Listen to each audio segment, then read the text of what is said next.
Welcome to Cold War Conversations, the home of real stories of the Cold War.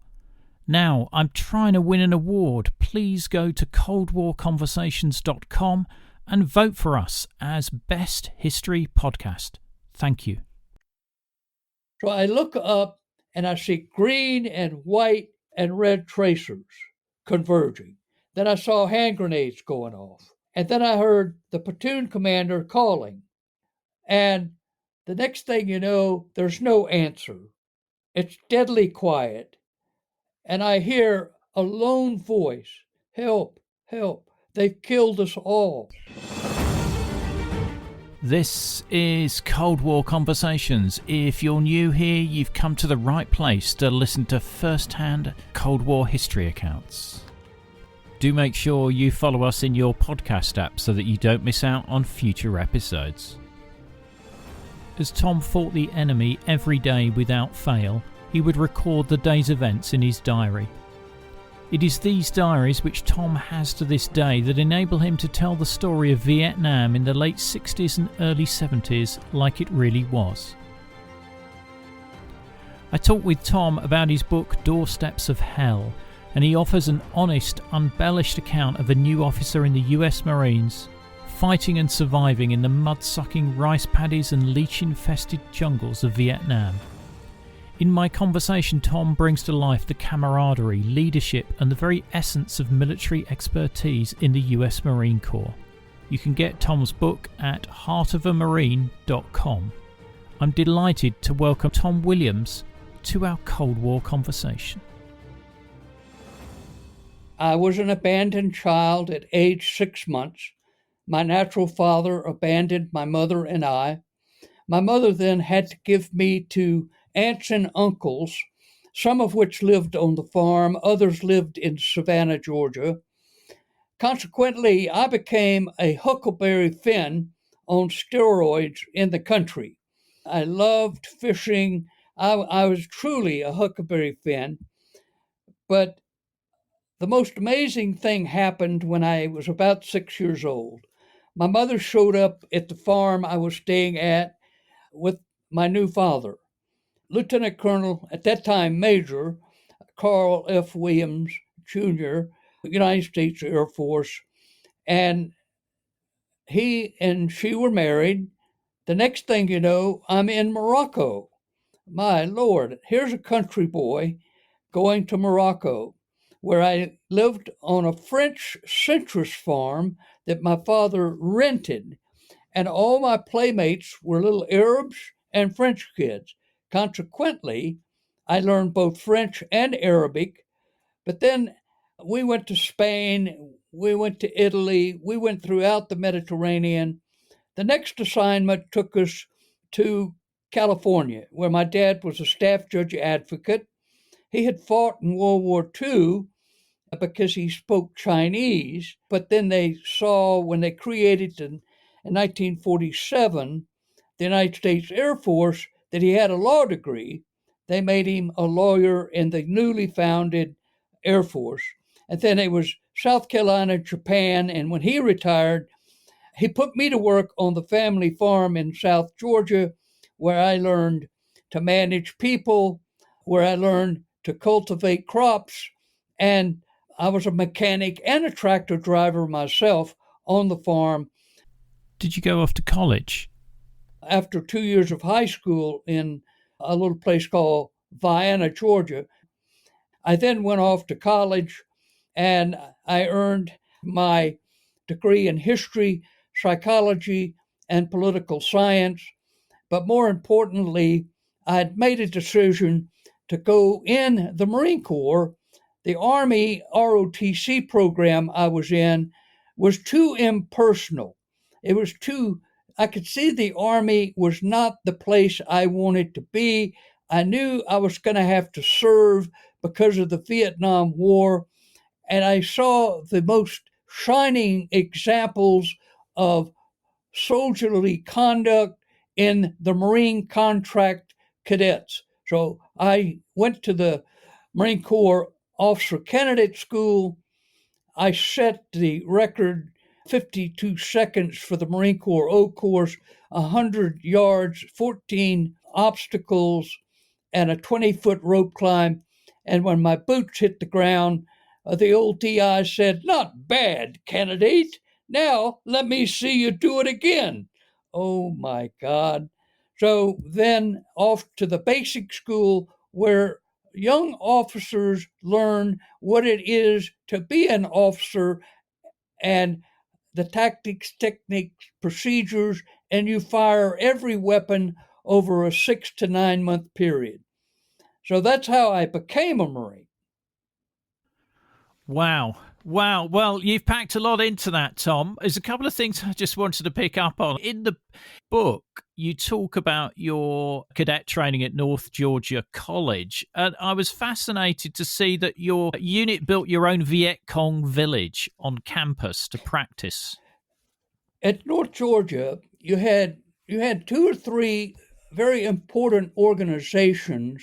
They were extracurricular, but they complemented the military program. The first and foremost was the mountaineering platoon, the Order of Colombo. We took our name from one of the instructors out there, a Sergeant Colombo, where we learned rappelling, climbing, vertical haul lines, which was very good for our military training. But the other thing was we were getting feedback from former cadets who had gone to Vietnam, and they were giving us tips, lessons learned. That's what this book is all about, is the lessons learned. And part of the lessons learned was you need to build a Vietnamese village, and here's what you need to put in it. And it was spider holes, it was tunnels, it was things that you could practice in peacetime, in a peacetime environment, and be prepared for it when you got in country. And I think this is one of the things I found fascinating about the book. Having not been in the military, it told you the skills that you need in the military through the experiences and the stories of your experiences that you encounter during your military career. And at the end of each chapter, there's a short summary of these are the hard lessons that I learned. Yes, that's true. That is at the end of each chapter, but within the chapter are other lessons learned embedded in my stories from start to finish in the book. Each chapter has embedded in it lessons learned for life, and when you get to the military portion, survival on the battlefield. At North Georgia College, you're in an army cadet force there. How did your commanding officer react to the news that you wanted to go and serve in the Marines? Oh, he chewed my butt royally. I mean, he called me in, he locked me up, he kept me at attention, and he just chewed me up one side and down the other. Finally, when I could see that he was out of oxygen, I said, "Sir, may I speak?" And he said, "Certainly." I said, "Sir, the last time I checked, we were all fighting for that same flag behind your desk in the left corner." And he said, "That's all, candidate, you're dismissed."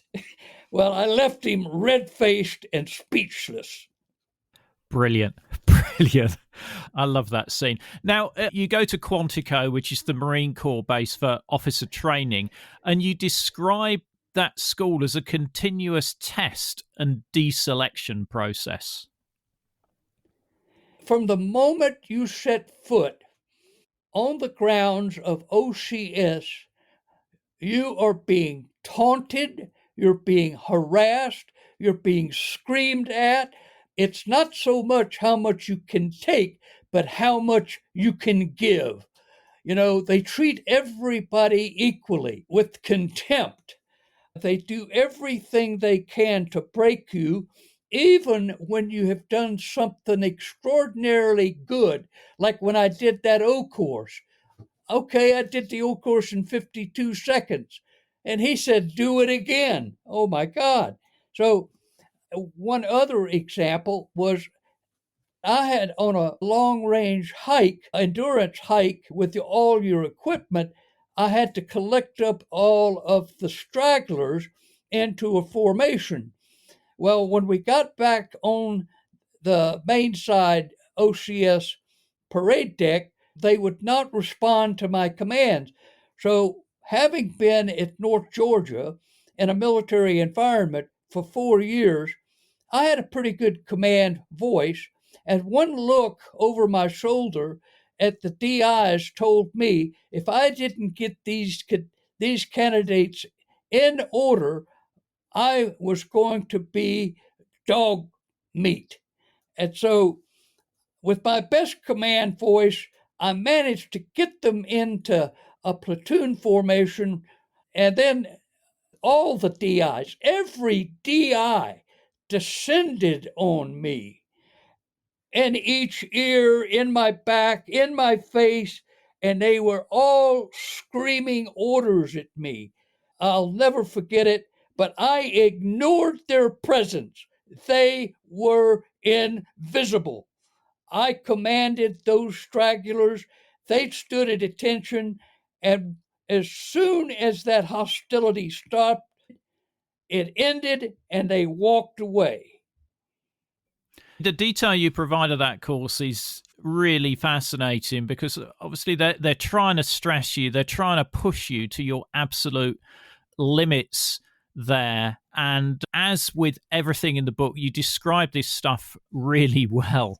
So you move on to basic school. Now, what is basic school? It is the finest finishing school that a warrior could have.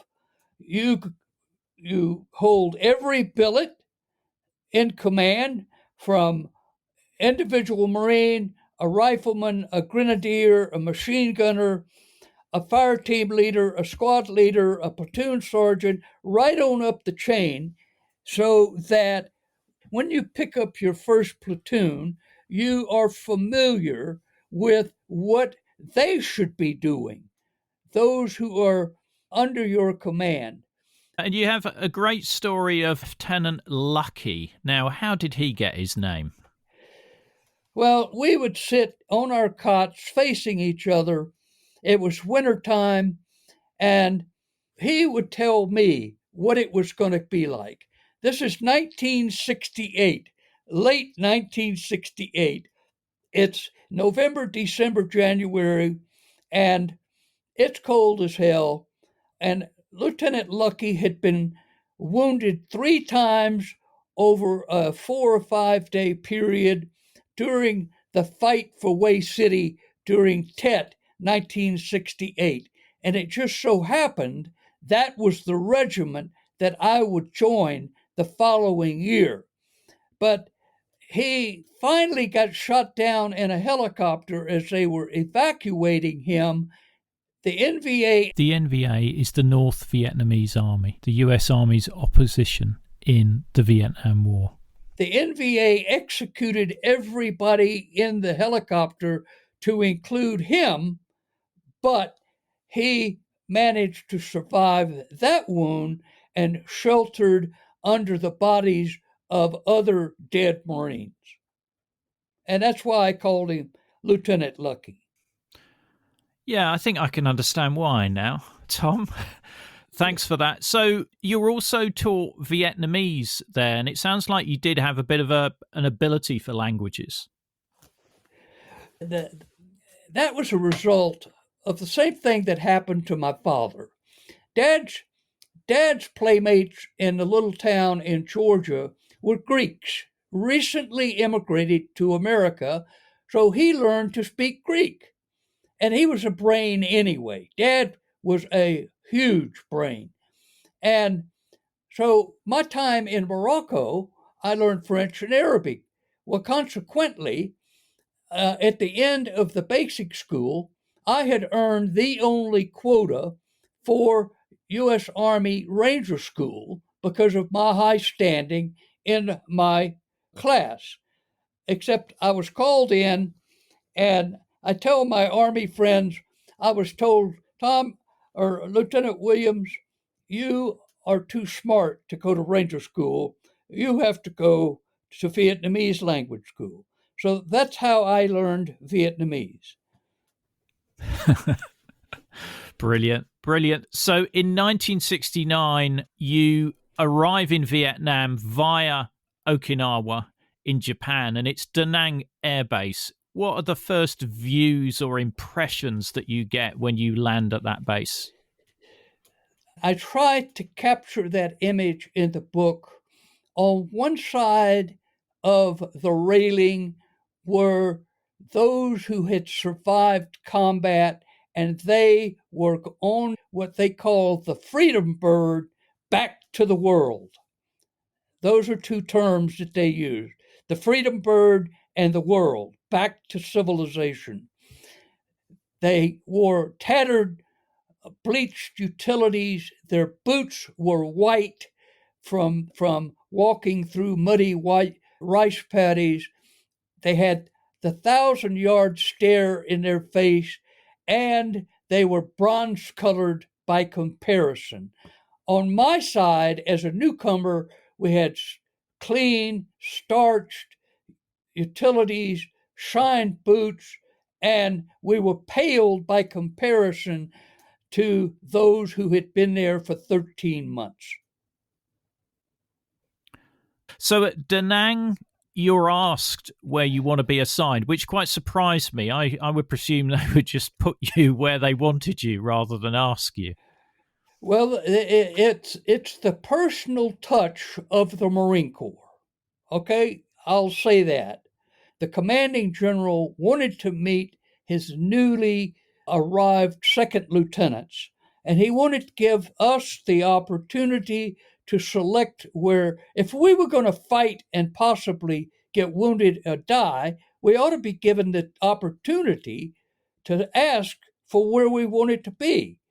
Well, I knew from my time at North Georgia, and what you need to know about North Georgia reflects on this decision too. North Georgia is in the foothills of the Appalachian Mountains. So we were in our element in college preparing for the same kind of terrain in Vietnam. And I knew that my skill sets were best suited for the bush and the rice paddies, not house to house fighting. You Yeah. are sent to An Hoa combat base, and you have to wait there for an open position as a platoon commander. That's correct. When I first arrived, there were there were no openings. The next morning there were two openings. Both lieutenants in the same company had tripped booby traps and lost both legs in both cases. And there was a string of those just before I arrived, and I tell about that in my book. Basically, the whole time you are in Vietnam as an infantryman, you are literally only one footstep away from destruction, booby traps of all descriptions, M26 hand grenades, 60 mortars, 81, 82 mortars. Soon in that tour, I learned that they had a program, they being the enemy, of collecting ordnance and storing it for such uses. The book does highlight that really well. It's a constant battle against these IEDs. And I think at one point you recognize that you need to make sure that the inventory of the ordnance within your platoon is very tightly controlled, because that is one of the challenges you're having is they're using US weapons that have been left behind in a lot of these IEDs. Well, there was a half a dozen things that the young lieutenant needed to know going into the fight that you really didn't know until you were in the fight. The first is the inventory of ordnance. And you had to have your fire team and squad leaders ensure that everybody had their magazines, accounted for their magazines, their grenades, the claymore mines, and other ordnance items that we might be carrying. The second thing was you had to ensure that they didn't cluster.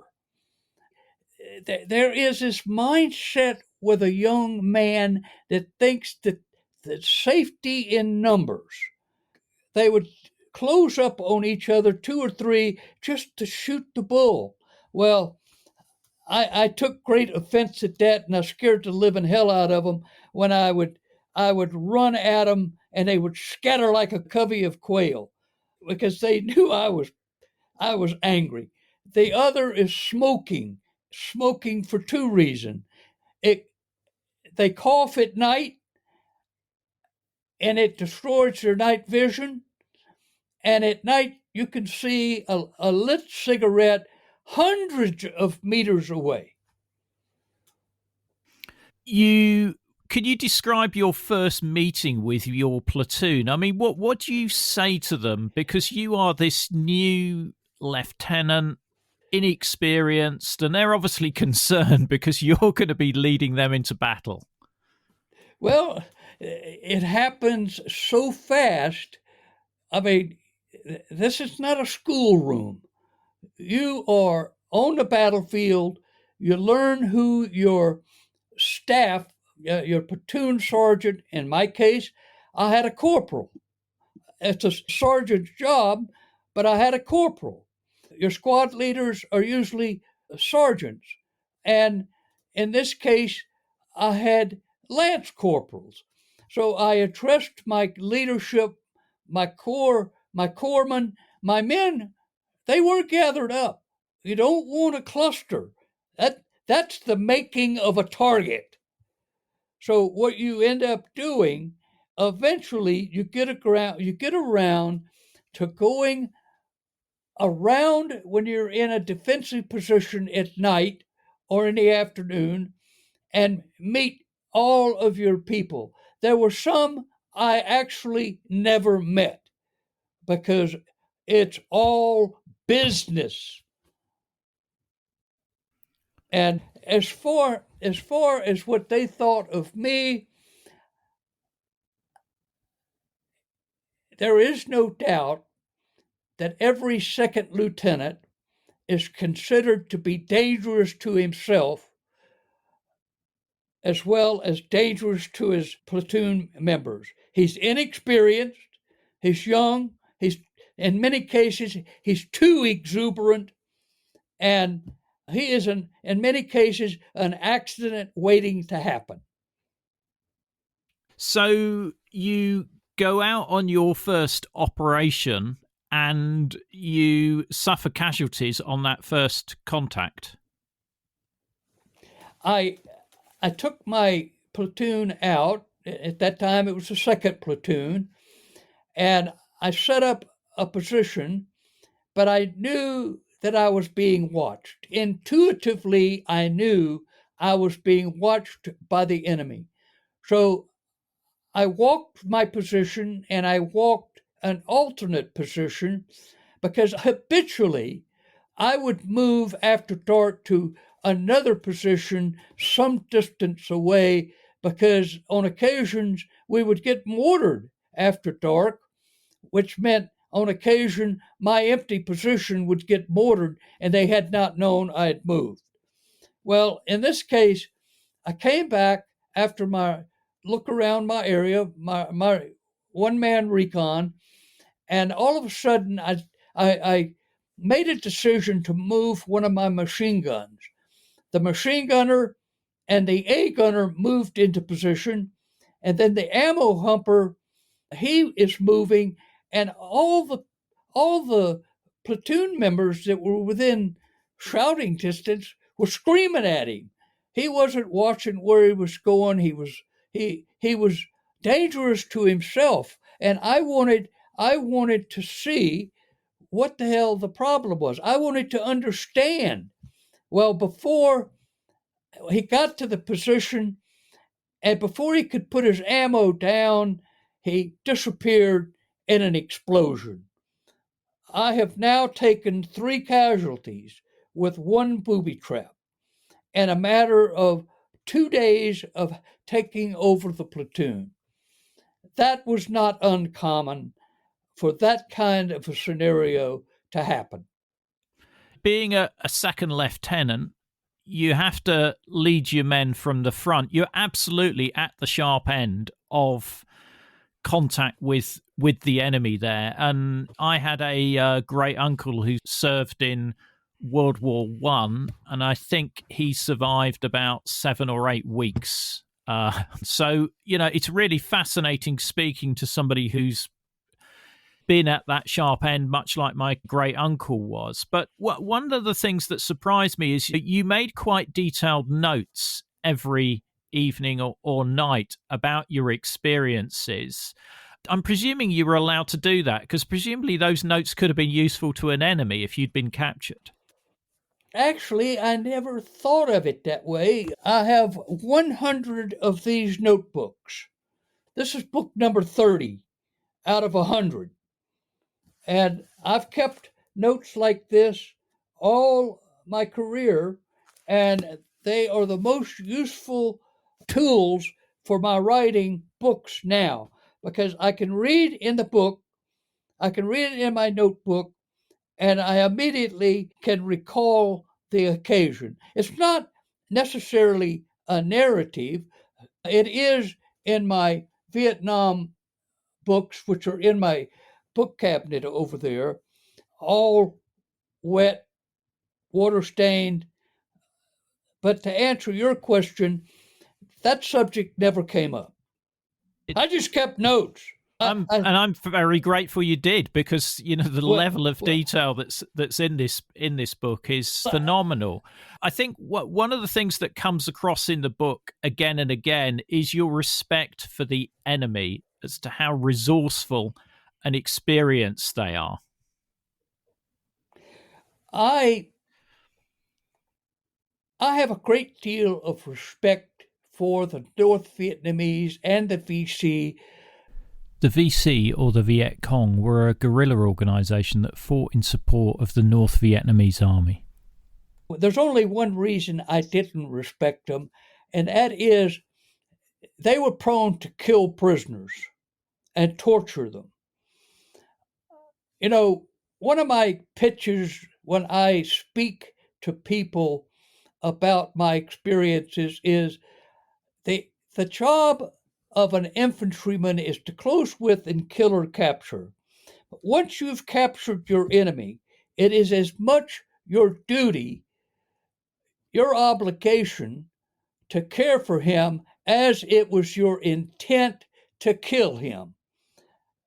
Yeah, you want to scare the hell out of him. You want to make him speak. Okay? That doesn't mean you beat him. You don't torture him. In fact, you've probably read, I stopped the torture of prisoners by the South Vietnamese. Okay? A story my dad told me from his experiences in the China, Burma, India campaign. He was a liaison with Chinese guerrillas, and it made a profound impression on me, which is why I have adopted what I just said. And that is, he captured a Japanese prisoner. He told his Chinese guerrillas, "Bring my prisoner." Well, sometime later, he went down the column looking for his prisoner, and he couldn't find his prisoner. So he asked the guerrilla leader, "Where is my prisoner?" Prisoner called one of his men forward, had a burlap sack on his shoulder. He put it on the ground. He reached in, he pulled out the head. The Chinese leader said, "He would not walk. We are not beasts of burden, but we did what you said. We brought him." Wow. You learn from the Viet Cong. One of the pieces that intrigued me was around the Ho Chi Minh sandals. A sole is cut out of the tire, the size of the foot, the proper size of the foot. Then the rubber from the inner tube is cut into strips, and they used a tool to push up through the slit they made in the tire, the shape of the sole, put the rubber inner tube through it, pull it through the rubber. Rubber on rubber don't work. So it just doesn't work. So they would use pieces of tin, and that was a Ho Chi Minh sandal. You were using these with your own troops, and they were instrumental in reducing the instance of trench foot. That's correct. Absolutely. You know, as been said, quoted, Napoleon, an army moves on its stomach. Well, I'm here to tell you that in that environment, you're not going to move anywhere, even with a full belly, if your feet are rotten. And there were occasions where company commanders with 30 and 40 Marines having trench foot, immersion foot, where they got relieved for cause. He might as well be wounded. He can't fight. He has to be evacuated. You also found that the Viet Cong backpack was better than the US one, so at any opportunity, you try and pick up one of those. Every time we made a kill, somebody got a pack. And the haversack was about this wide, about this tall, with straps, and a compartment. Probably the compartment wasn't but about 8 inches, 10 inches wide. It was woefully inadequate. The haversack, or the Alice pack, which was developed during the Vietnam War, towards the end of the Vietnam War, was an almost exact replica of the NVA pack. They'd been at it for decades. I mean, they fought the Chinese, they fought the French, they fought the Japanese, then they fought the French again, and now they're fighting us. What was it like dealing with the Vietnamese civilians? Did you have trouble with some of your men not showing respect to them or making them feel inferior? I did not permit that to happen. If they weren't enemy, if you mistreated them, they were going to be enemy. So that was one of my, ingrained things. Having lived among the Arabs and the French, and I lived there during the Arab revolt against the French in Morocco, and we never had a problem. We were viewed differently than the French because the French were colonial. It was colonial Morocco. When I was there, it was French Morocco. Well, French Indochina was the same thing. So I, having lived in Italy, having lived in Morocco and Japan, I have developed a method of dealing with the indigenous people. And the first thing you do is you learn a little of their history and a little of their language. If you're interested in learning a language, for instance, you can use one phrase. Hold up an item, and in Vietnamese, you can say, "Can I eating Viet?" What do you call this in Vietnamese? "Que cosa questa en italiano? Qu'est-ce que c'est en français?" "Can I eating Viet?" I used all the time. What is this? And then, of course, you have to ask them to write it for you. "Victoy, write it for me." And then you have to ask them an additional question is, "Yo ye, what is the tone of this word?" Because a word can be spelled similarly, but with a different tone, have a completely different meaning. Yeah. I guess in this conflict, amongst many conflicts, that one of the challenges is trying to tell civilian from combatant. Well, are you familiar with the Cali incident? I'm familiar with My Lai. Is it similar to My that? Lai and Cali are one and the same. Cali was the lieutenant, and he did not control his people. He let them kill 400 innocent people. He deserved to be executed, but Nixon pardoned him.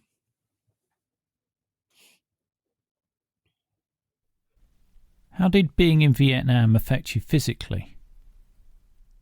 You have to understand, 6 months, you're in the rice paddies as an infantryman. You didn't bathe.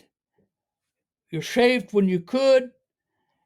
You didn't wear any underwear because it chafed you. Your utilities wore out on your body. Your boots wore out on your feet. And in 6 months, you lost. In my case, I went from 155 or 60 pounds down to about 120 pounds. And I'm a little guy. I didn't have that much to lose. I presume the enemy was listening in on your communications as well, so you had to be careful with those. The enemy was always listening on your tactical radios. My second tour as an aerial observer, I was embedded with the Vietnamese, and on occasion, when I would be flying over Quang Tri City or the jungles out near Laos, I would have an enemy soldier come up on my radio, and he would say, "Go home, Yankee. Yankee, go home." And I'd come back to him. I said, "On Beek Noiting Vehicle, you speak Vietnamese. Yoi Lam, very good." And we would speak. He would ask me questions. I would ask him questions.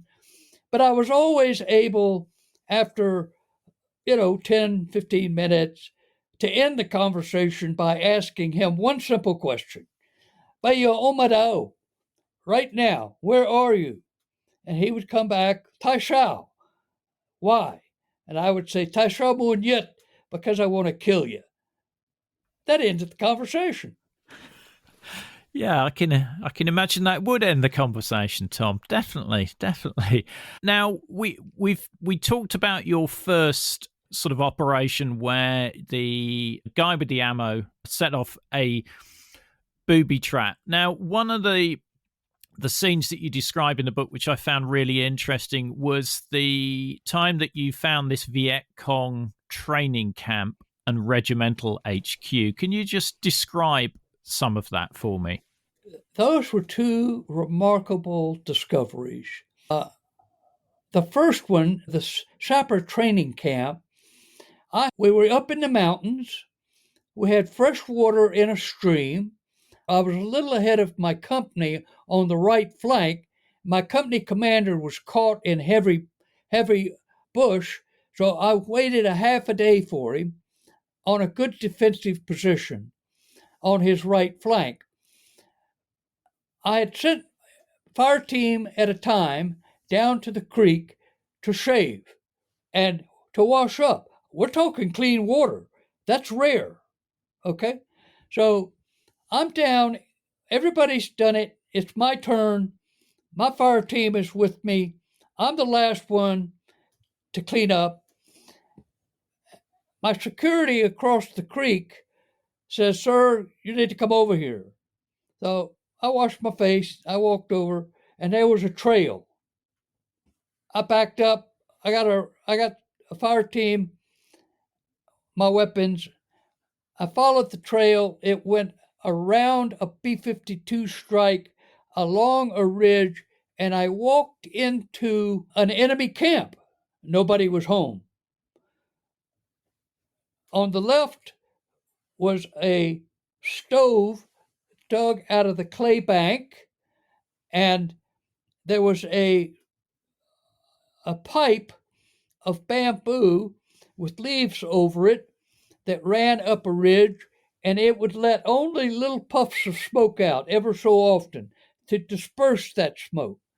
You had rifle racks, you had picnic tables permanent there, you had tanglefoot, you had triple concertina, you had U.S. style bunkers, you had towers. It was a fire support base mock-up training tool for sappers to train on how to take down a fire support base. The trail going into the camp, all along the right-hand side of the trail, were stacked every size ordnance you could conceive of. 60 mortars, 81, 105, 155, 8-inch, and 175 ordnance. I backed my team out. By that time, my company commander had caught up with me. I took him over with a patrol, showed him the camp. I made another request at that time. I said, I want to take this bearing through the woods, through the bush. I just have a feeling about going on this bearing.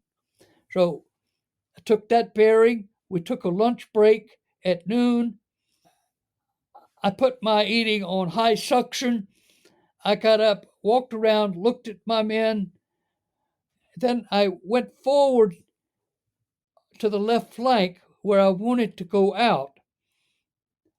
And I pulled the canopy back, and I stepped out on a huge trail, a huge enemy trail. I jumped back in the woods. I went home, got my company commander, brought him forward. I asked him if I could follow the trail because it was in the right direction that we needed to move. And before long, I found bunkers. I found vegetation that had been cut but wasn't wilted.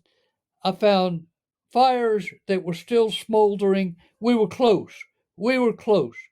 It's an eerie feeling knowing that you're moving into an enemy's camp and he has just recently been there. The camp had toilet facilities, running water using bamboo, huge stones, bunkers were dug and sleeping areas were dug under the stones, and another area was what could only be described as an ancient stone city, something like out of Indiana Jones. And then the commander had a stone as big as my house. I've got a 3-story house here. And I saw a mud trail going up that stone, a trail of mud. I said, what are they doing going up there? So I went up, I get to the top, it's 100 feet or more above the canopy. I pull the canopy, top of the canopy back, and in the valley below is the Americal Division, the U.S. Army Americal Division operations area. This commander had him the most ideal OP, observation post, and line of sight communications with anybody he had operating against the Army in that valley. An incredible find. And, what I've missed out there is, all the time during that period, you're having contact with the Viet Cong on various patrols, but you get transferred to a different platoon. And I just wanted to talk about, there was a situation you were in, I think it was near Hill 52, where there's a night attack by the Viet Cong and you're surrounded. Can you talk about that? The company commander said, you're going to command the platoon with the most Marines. That happened in a flash. I walked in, took his guidance, and walked out with another platoon. Tactically walked out with another platoon. Not long after that, we moved into an area down by the river, and we put in a big 360. We had a South Vietnamese company integrated with us. I had some young South Vietnamese with me, as did the other platoons.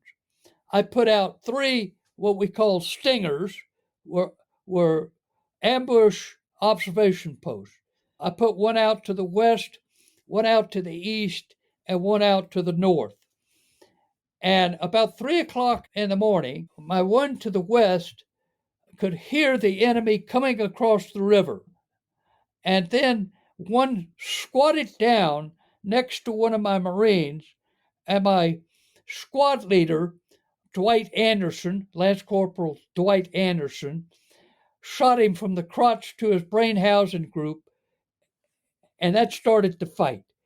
They were all around us. We were surrounded on all sides except for the river, and they were mortaring us from behind Hill 52. They mortared us, they machine gunned us, they tried to assault us, but we beat them off. We found the dead and wounded the next day, and that was where I stopped. Do you know what trioxane is? No, I don't. It's used to heat your ration. And my Vietnamese soldiers had the prisoner hold it, and they lit it, and they were interrogating him. Well, I knocked it out of his hand. I said, "Kom duok, sao hua, don't do that." And, that troubled me. I wasn't going to let that happen. One, I didn't want my Marines to see that happening, because if I did, that meant I condoned it. I didn't condone it. Yeah. They were pretty tough on their own troops as well, the South Vietnamese, as far as... I had the one, I'd arrived back at my company headquarters, got my instructions to put these stingers out, and one of my Vietnamese soldiers complained. He went out, but the next day after the fight, I watched the non-judicial punishment by the Vietnamese commander with a bamboo pole. He beat him unconscious for that. And I ended up rolling him on a stretcher and hauling him off for medical treatment.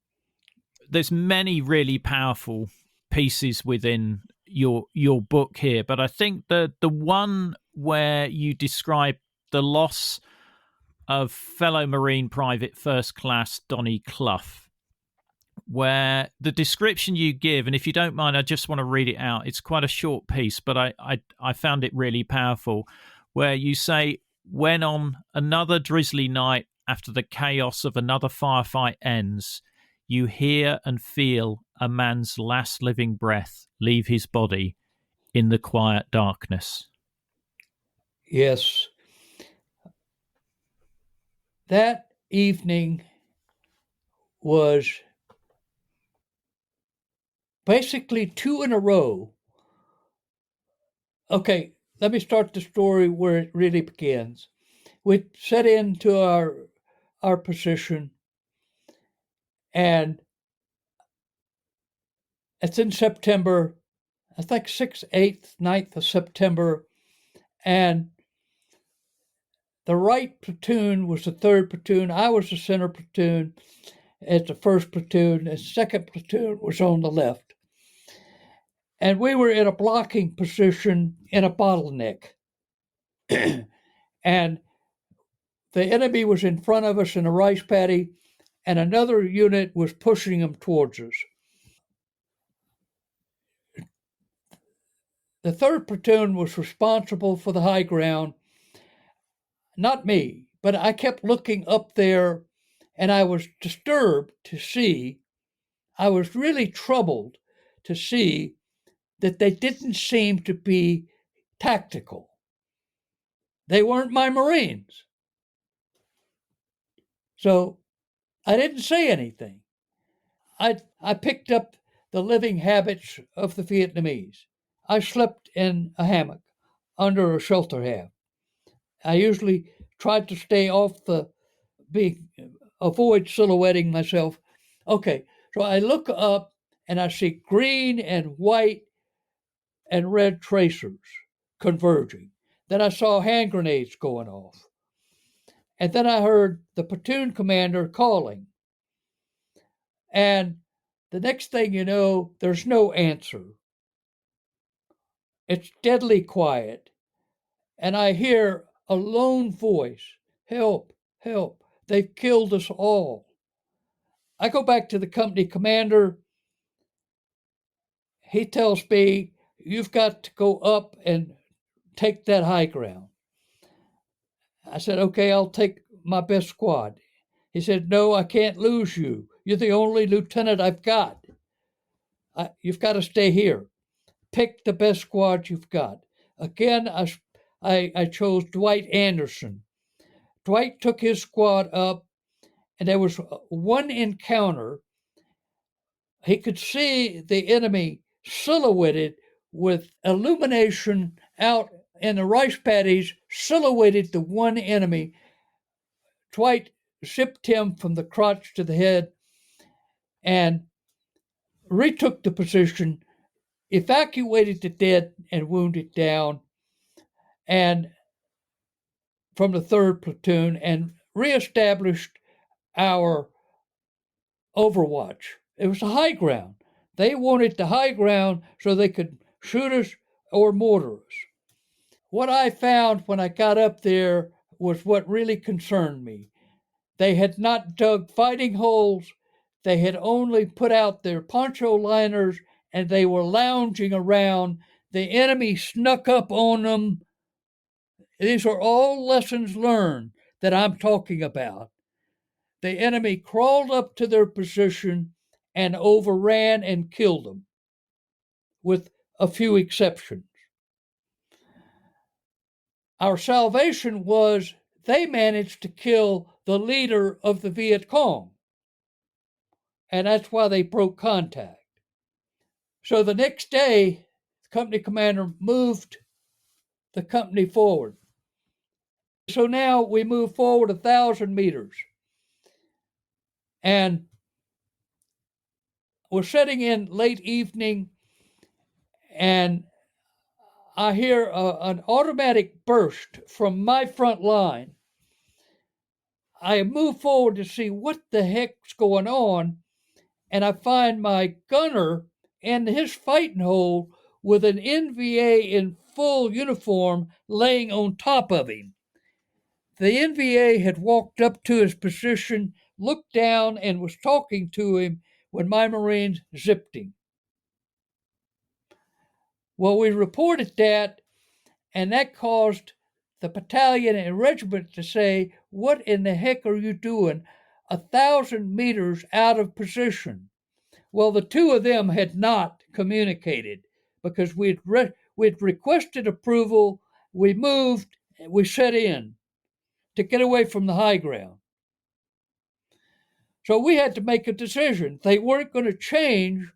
You know what a time on target is? Yeah, where all the regimental artillery are focused on one target. One place, that's right. Yeah. Correct. And we were right there. We were in the impact zone. So we moved laterally to the left, out to the river, and to the box, and came back in to our old position. Well, we should have prepped that position before we moved back into it. We ran into an ambush, and that's where my Marine died. And that's what that story's all about. So it was 2 days in a row of that kind of contact. You're at Nui Dat for a while, which is quite interesting because I interviewed an Australian veteran recently who was in that area. Did you come across the Australians at all or not? Had they left by the time you got there? Not at all. I never saw any other service other than Marines. Where I was 5th Marines. Recon operated in the mountains, and that was the second half of my tour. Because the battalion commander wanted to make me the Vietnamization officer, I literally begged him, and he approved after 6 months of moving me to recon in Da Nang, and that was a completely different environment to what I was doing. Okay, so I never engaged on a personal basis with the Australians. One of the incidents you describe is where you get involved with two Marines who are refusing to go back into the field. Well, two Marines, after that series of contacts and Marines being killed, they were at Hill 65. They barged into the battalion commander, a lieutenant colonel, and and said they were never going to go back to the field again. They were cowards. They were just cowards. I went, I retrieved them from the battalion commander. Battalion commander gave me instructions: lock them up in a bunker, and we'll send them to jail in Da Nang tomorrow. Well, on the way to the bunker, they attacked me. And when they did, I pulled my pistol and I put one round right over their head and said, I'll kill you if you come any further.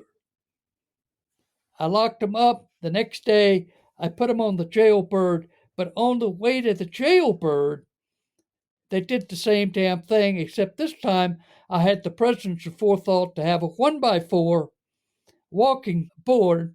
It was a board, not a stick, and I broke his shoulder. So it took one to carry the other one on the bird. Wow.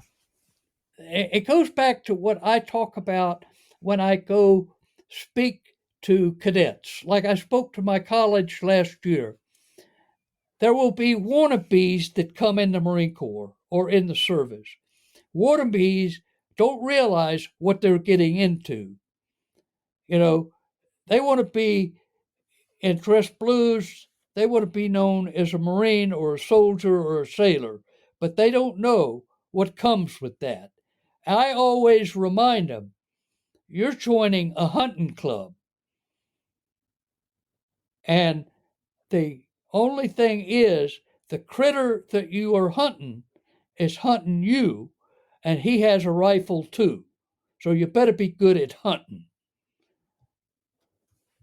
There's so many great pearls of wisdom in this book, Tom. We talked earlier about the sort of ingenuity of the Viet Cong, and one situation you described was a walk-in from the NVA where you smelt a rat. Yeah, he came in. He said he knew where a mortar tube and mortar rounds were.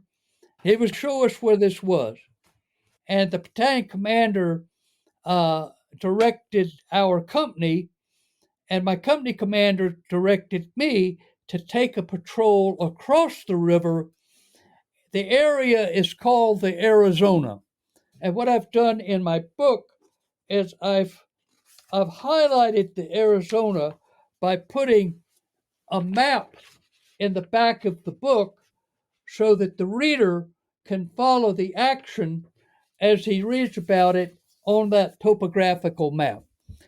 Well, I was going into the Arizona. Again, it was Anderson.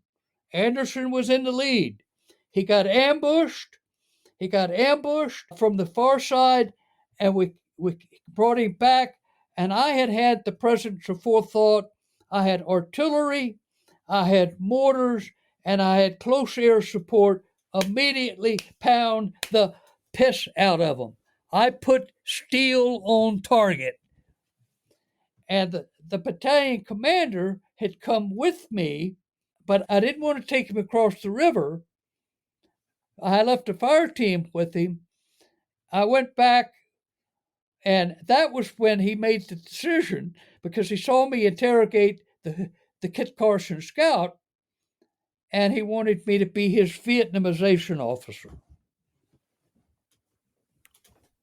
At the end of 6 months, almost in that very same spot in the Arizona,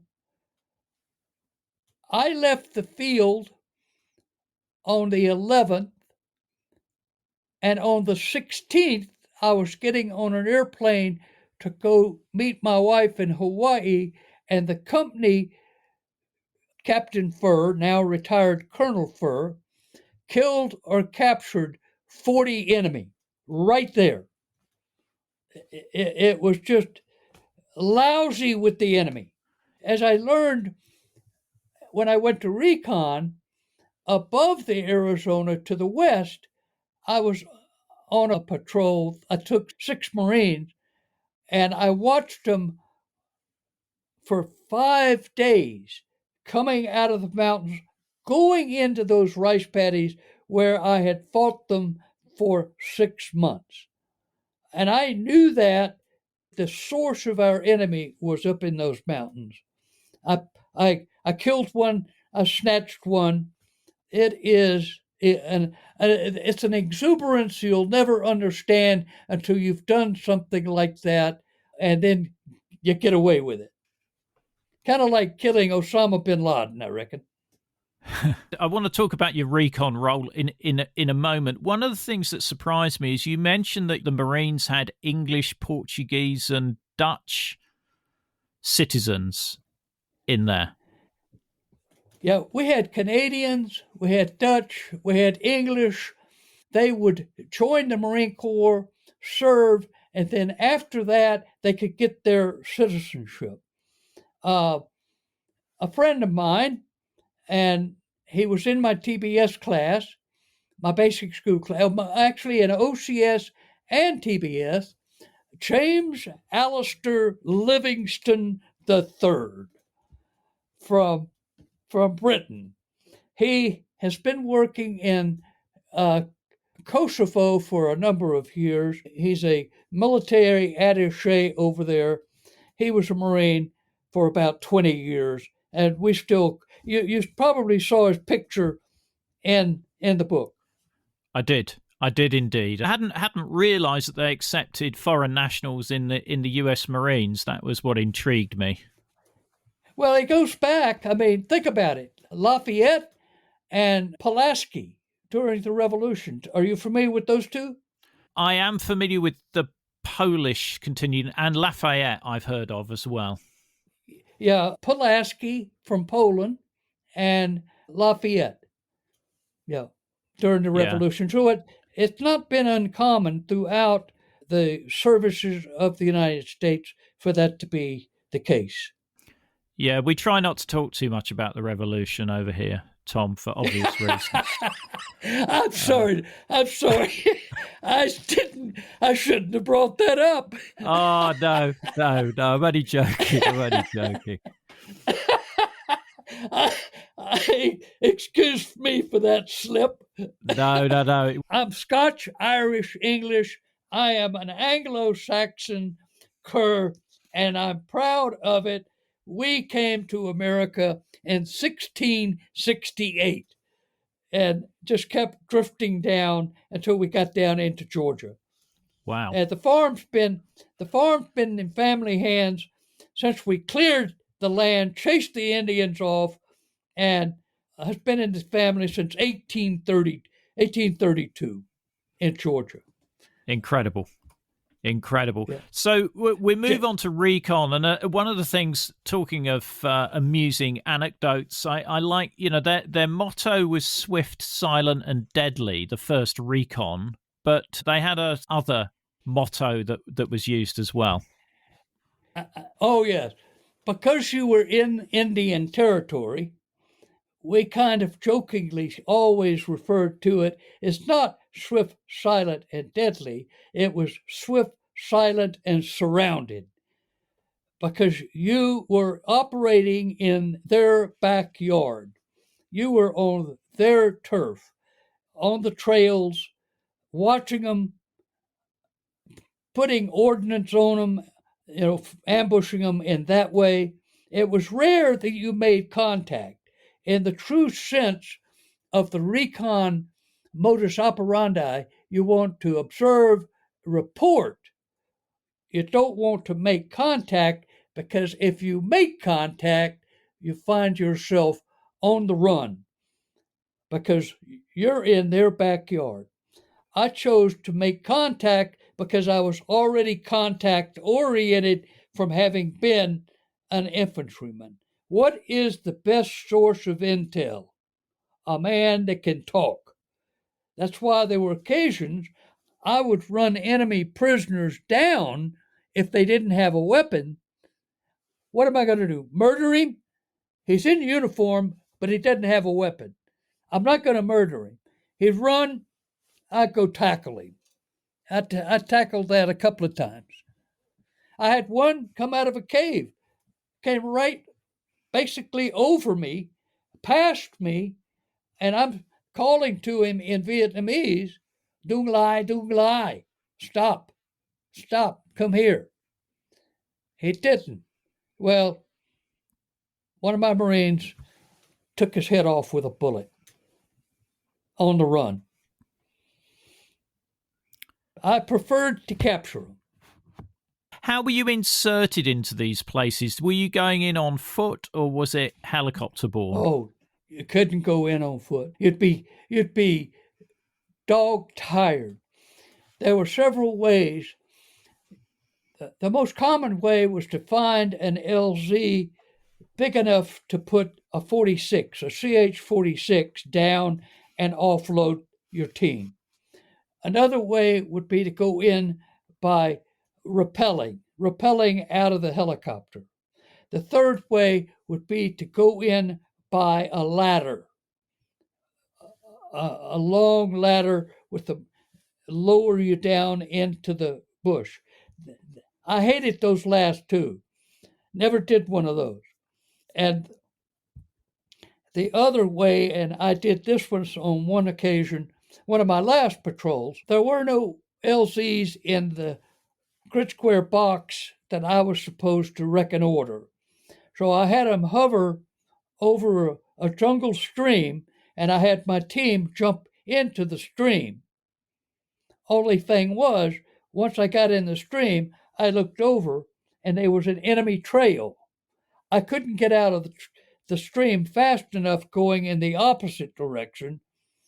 Not long after about a day, I'm up on high ground looking back at that trail, and I'm watching the enemy move along that trail, but all in one direction.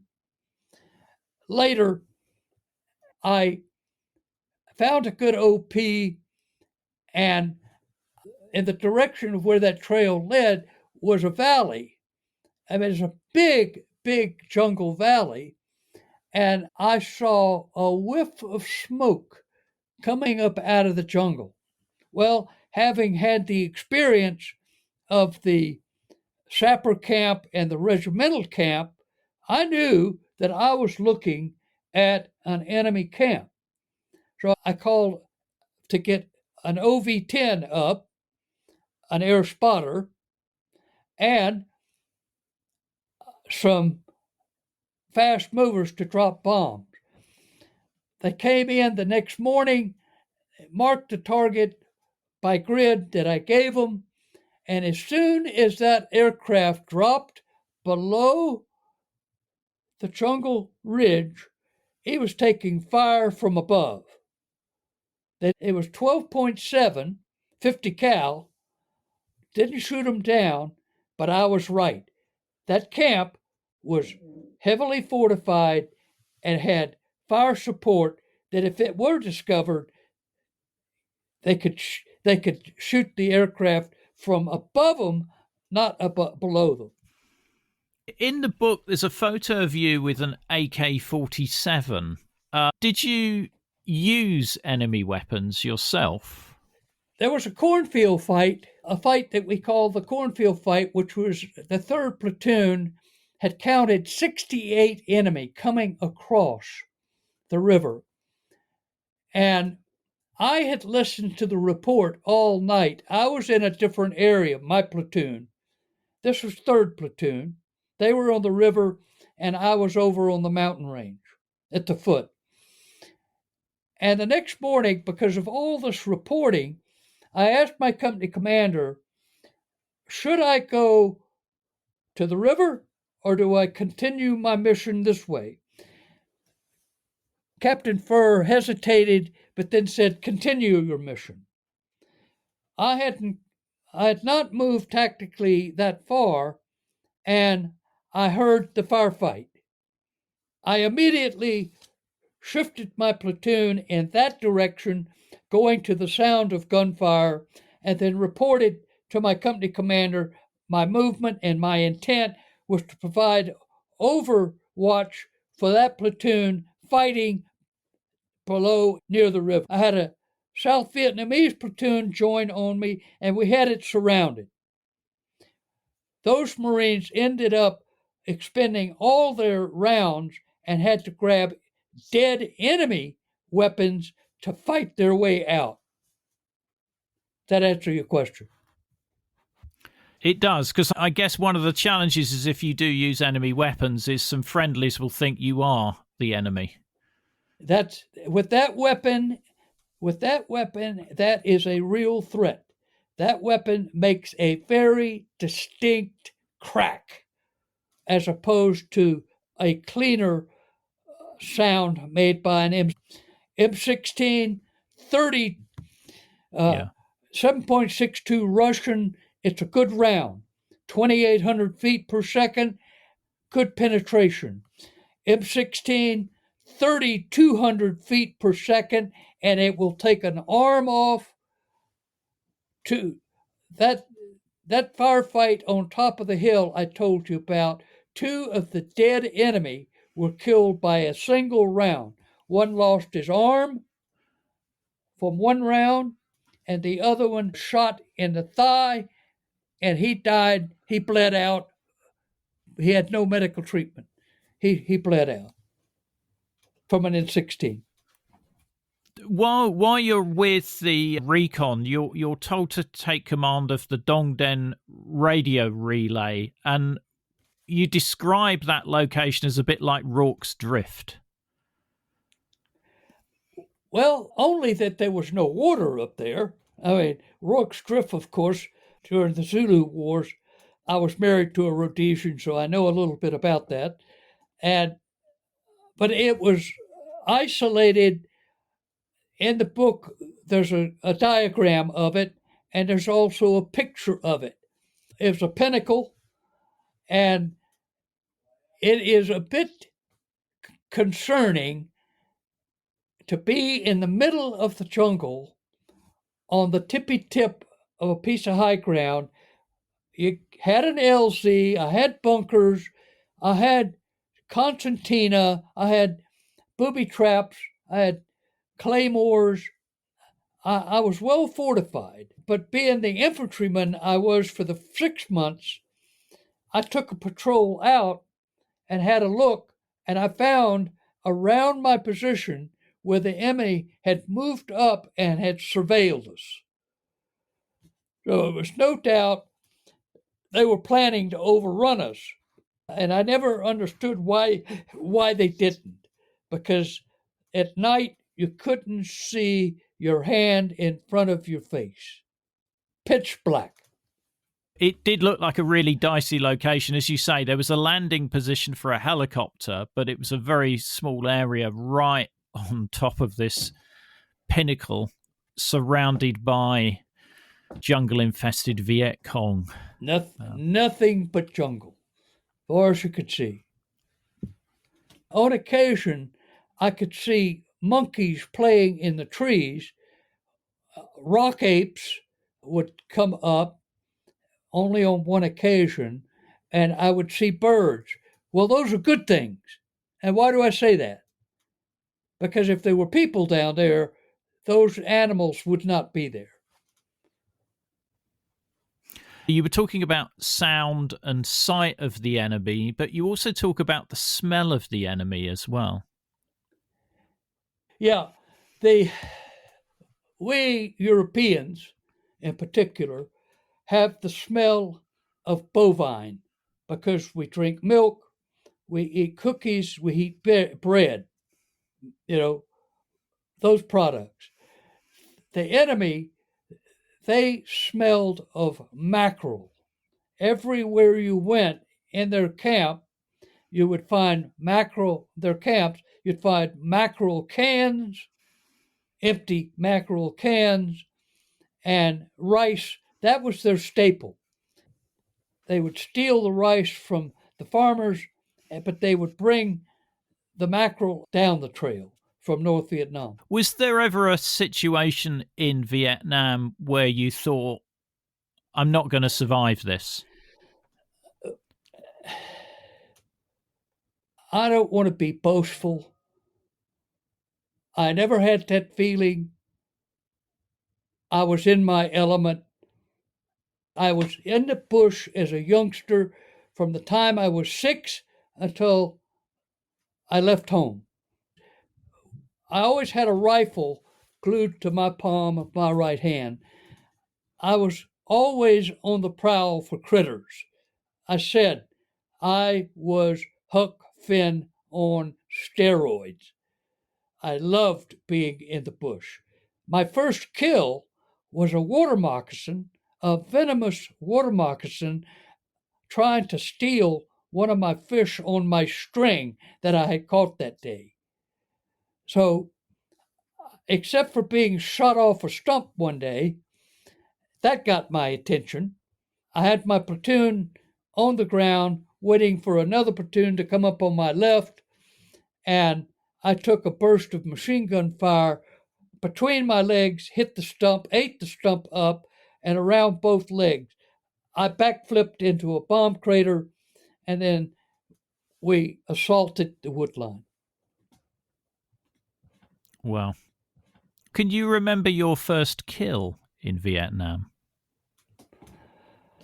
Well, in a firefight, you don't know who's killing who, you know. But one day, there was an enemy trail. I could hear the enemy coming, and I told my men, don't you fire until I kill the first lead. I shot him 6 times. I shot him 3 in the left quadrant of his back. He was on the ground. He crawled to the left, and I tapped him 3 more times under his left arm, and I found him dead. And the reason he didn't die from the first 3 rounds is because he had 6 RPG rounds in his pack. So they stopped the bullet. If you want to hear more of Tom's story, go to heartofamarineseries.com. The episode extras such as videos, photos and other content are available via a link in the episode information. The podcast wouldn't exist without the generous efforts of our financial supporters, and I'd like to thank one and all of them for keeping the podcast on the road. The Cold War conversation continues in our Facebook discussion group. Just search for Cold War Conversations in Facebook. Thanks very much for listening, and look forward to seeing you next week.